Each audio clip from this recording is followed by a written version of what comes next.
baggage unattended. Should you need their assistance, please do not hesitate to call any of the cabin crew.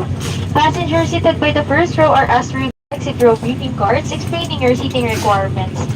If you feel that you will not able to carry out the instruction in the emergency evacuation, concerned about injuries or wish to be reseated, please notify your cabin crew at this time.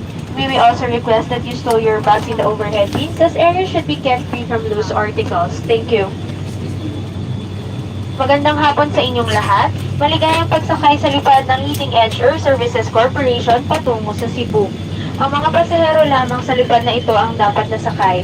Mangyari po lamang na ilagay ng maayos ang inyong dalaga ng bagahe sa ilalim ng upuan sa harap ninyo o sa ulo ng kompartamento. Bukod dito, huwag po nating iwanan na walang bantay ang inyong mga bagahe. Kung kailangan nyo ng tulong, huwag mag-atubiling tawagin ng sino man sa aming mga cabin crew. Para sa mga pasaherong nakaupo sa unang halera, mangyari po lamang na basahin ng exit row greeting cards na nagpapaliwanag ng mga panuntunan para sa mga hindi inaasahang pangyayari.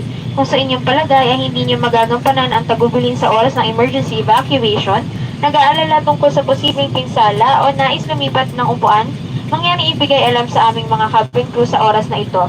Mangyaring ilagay ang mga bagahe sa ulo ng kompartamento. Maraming salamat po.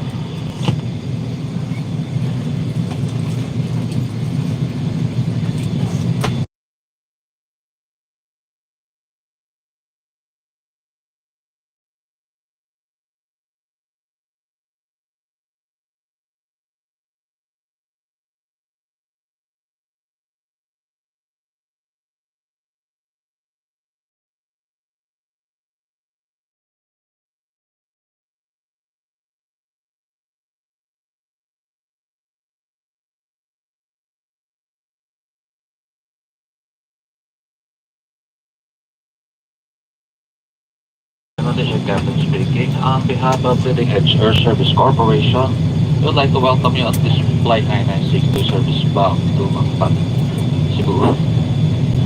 My crew and I would like to make this journey a pleasant and comfortable experience. Our flying time is approximately 25 minutes and we shall be cruising at a assigned altitude of 9,000 feet. For safety, keep your seatbelt fastened whenever you see them. Welcome aboard.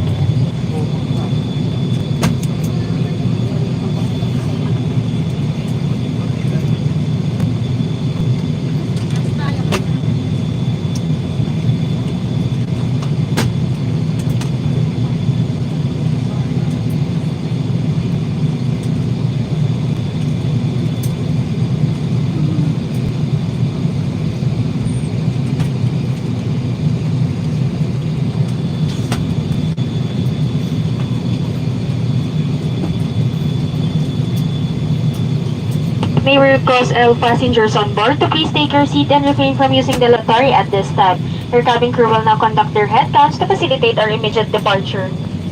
Ladies and gentlemen, due to aircraft's weight and balance restriction, we would like to advise everyone on board to please remain in your assigned seats only. We strongly discourage an upraising of seats. Thank you for your understanding.